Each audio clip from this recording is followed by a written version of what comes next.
Hi friends, today is 15th of April 2017 and we are going to have a summary of an article whose title is Cross Signals Across the Himalayas, which has been written by M.K. Narayan, and it is related to General Studies paper 2, and under this syllabus, that is effect of policies and politics of developed and developing countries of India's interest and Indian diaspora. It comes here the actual snapshot of the paper. This is the actual snapshot, and before we proceed, just we will clear the agendas that we are going to cover in today's video.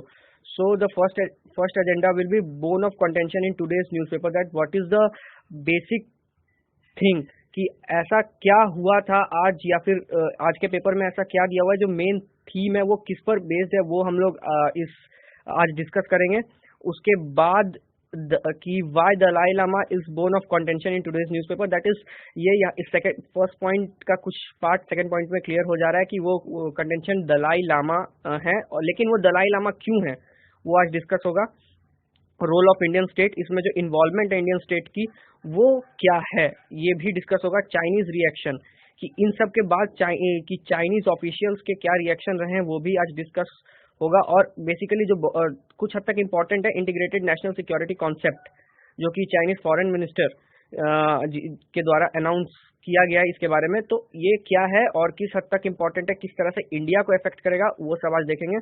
और how will it affect sino Indian ties, तो ये किस तरह से जैसी भी relation हो India और चाइना की, सीपैक के वजह से हो, ओबीओआर के वजह से हो, कैसी भी कोई भी रिलेशन हो, कैसी भी रिलेशन हो, उसको उस रिलेशन को किस तरह से अफेक्ट करेंगी ये सब सारी चीजें वो आज हम लोग देखेंगे.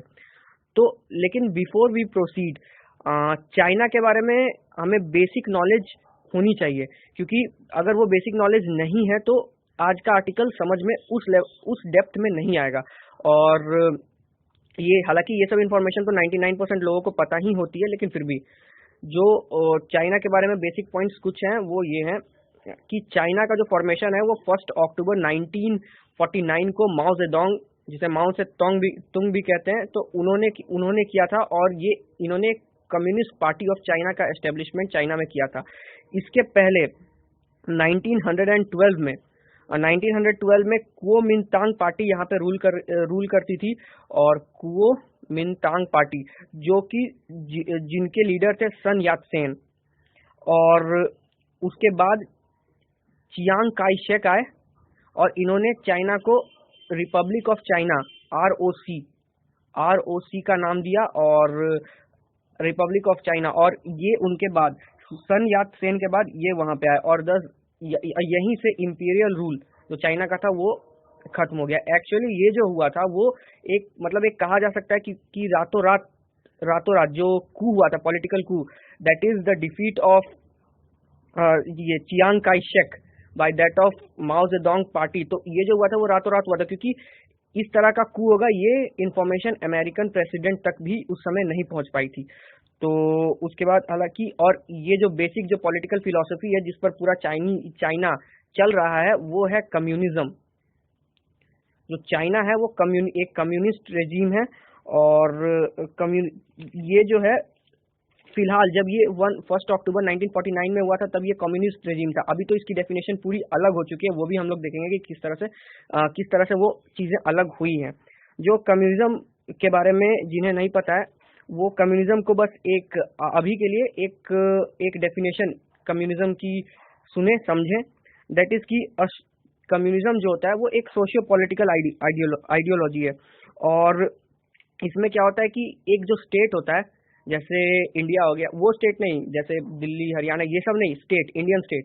तो वो जो स्टेट होता है, जैसे चाइना हो गया, रशिया हो गया, और भी बहुत सारे कम्युनिस्ट रेजिम के देश हैं, तो वो सब हो गए. तो उन्होंने वो क्या करते हैं, सारे रिसोर्सेज को ओन कर लेते हैं, और सारे रिसोर्सेज को ओन करते हैं, और एक वेलफेयर स्टेट बनाने की, एक वेलफेयर कंडीशन अपने पीपल तक पहुंचाने की वो उनके पास एक एम होता है, और वो करना चाहते हैं. जैसा कि हम देखते हैं कि लेजा fair, that is business is not the business of government. तो इस तरह की चीजें को वो लोग अपोज करते हैं और सीधे सीधे सारी चीजें ओन कर लेते हैं. अब इसके बाद आज का आर्टिकल हम लोग शुरू करते हैं। ये बेसिक फैक्ट्स है, ये पता होना चाहिए, एटलीस्ट कम्युनिज्म का डेफिनेशन पता होना चाहिए। तो उसके बाद जो आज का आर्टिकल, जो आज पहला पॉइंट है वो ये है कि the 14th Dalai Lama Tenzin Gyatso was in Arunachal Pradesh recently which has greatly ruled China's feathers. तो जब भी दलाई लामा इंडिया में आते हैं तो चाइना को अच्छा नहीं लगता है।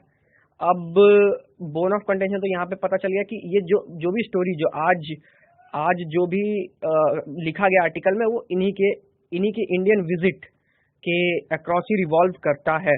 तो इनका नाम तेंजिन ग्यात्सो है और ये इन्होंने एक अपनी विजिट दी अरुणाचल प्रदेश में हाल ही में।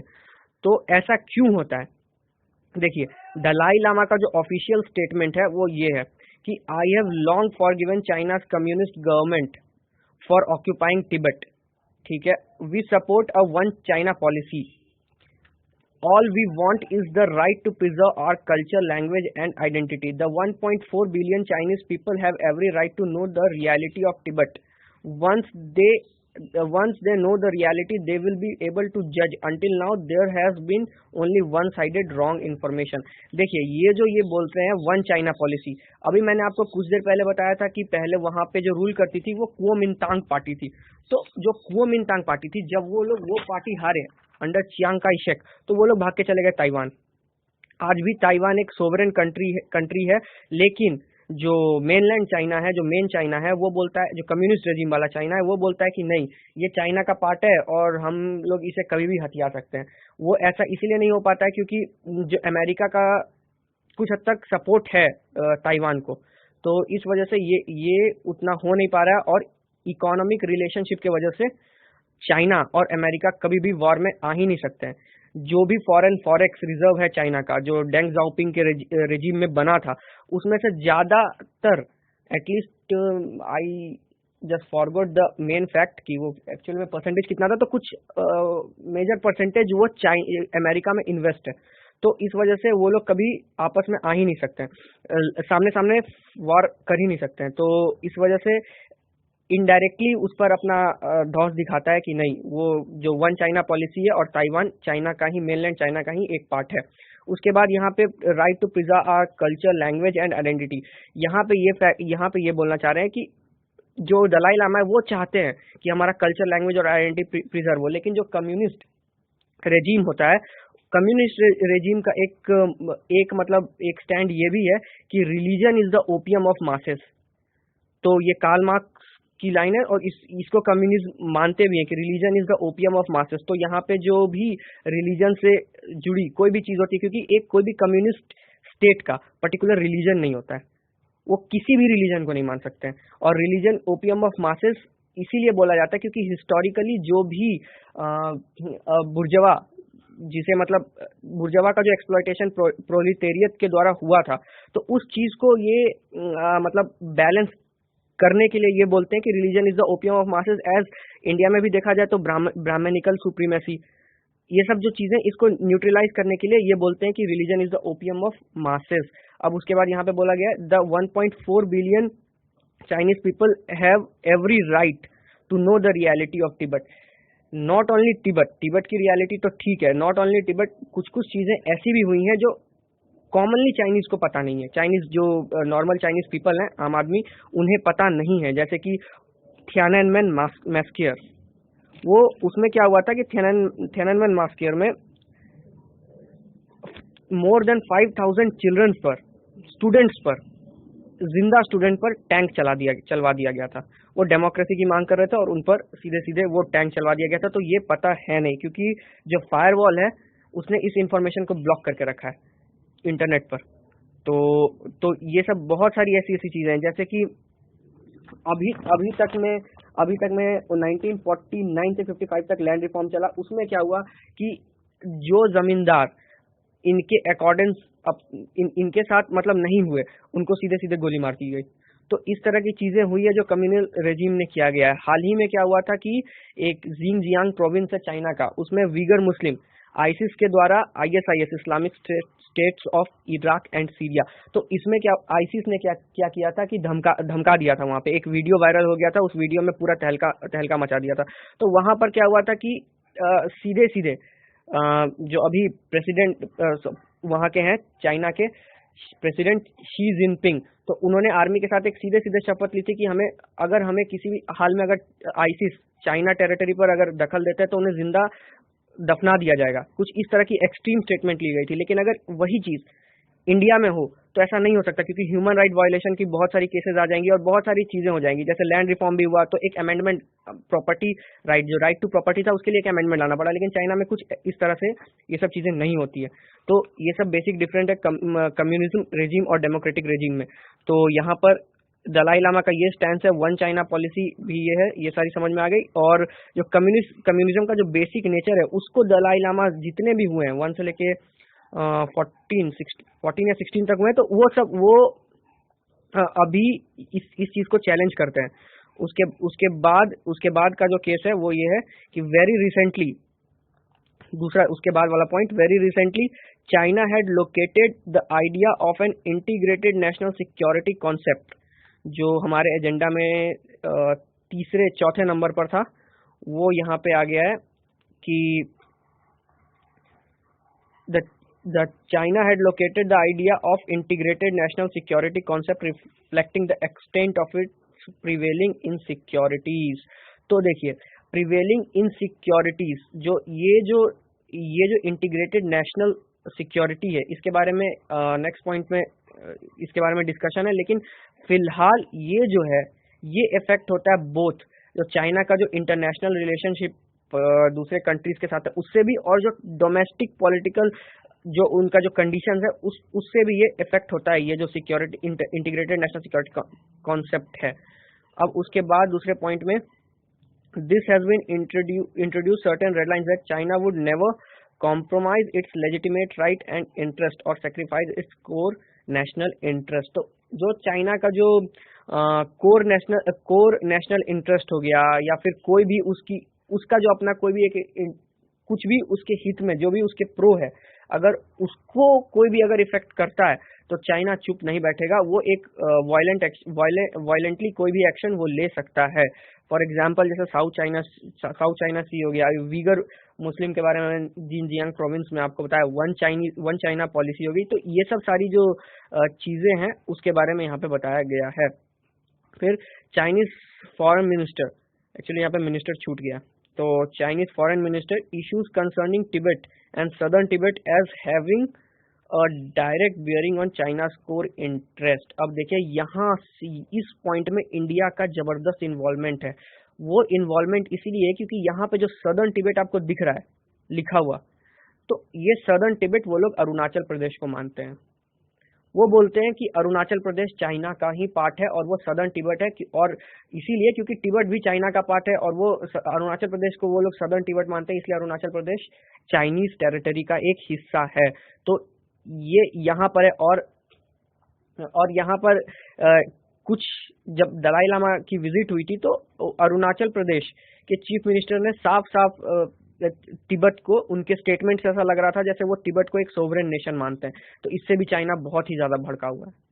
तो ये सब चीजें, और यहाँ पर जो इसकी अगर कोर इंटरेस्ट को अगर कुछ भी अगर होता है, इस तरह की चीजें होती है, तो चाइना एक वायलेंट एक्शन लेगा। तो हो सकता है कि वो कुछ भी करे इस चीज के लिए, पॉलिटिकली भी इनकरेक्ट हो, लीगली भी इनकरेक्ट हो, और यूनाइटेड नेशन के कोड में भी वो ना आता हो। उसके बाद लिखा हुआ है कि 2005 में China signed an agreement on the political parameters and guiding principal for the settlement of the India China boundary questions which stipulated that areas with settled population would not be affected in any exchange. तो यहाँ पर ये बोला गया कि कोई भी, जैसे कि पॉलिटिकल जैसे वॉर होते हैं तो उसमें क्या होता है कि कुछ टेरिटरी को एनेक्स कर लिया जाता है। तो यहाँ पे ये बोल रहे हैं कि जो जहाँ पे पॉपुलेशन रहती हैं, जहाँ पे सिविलियंस रहते हैं, वो सब टेरिटरी को कुछ नहीं किया जाएगा, छुआ भी नहीं जाएगा, और वो एकदम अनइफेक्टेड रहेंगे अगर कोई भी वॉर या फिर इस तरह की कोई भी वायलेंट चीजें होती हैं। तो यहाँ पे इस लाइन में यही लिखा हुआ है। उसके बाद चाइना कॉन्स्टेंटली फ्लॉन्ट का मतलब होता है डिस्प्ले प्राउडली, इसका ये मीनिंग है। ये to display proudly its exceptionalism and its uniqueness। देखिए यहाँ पे एक्सेप्शनलिज्म इसीलिए बोला गया है क्योंकि जो चाइना का जो बेसिक नेचर है वो है कम्युनिज्म का, और कम्युनिज्म कैपिटलिज्म के बिल्कुल अपोजिट है। वो जहाँ पे कम्युनिज्म रहेगा वहाँ पे कैपिटलिज्म रहेगा नहीं।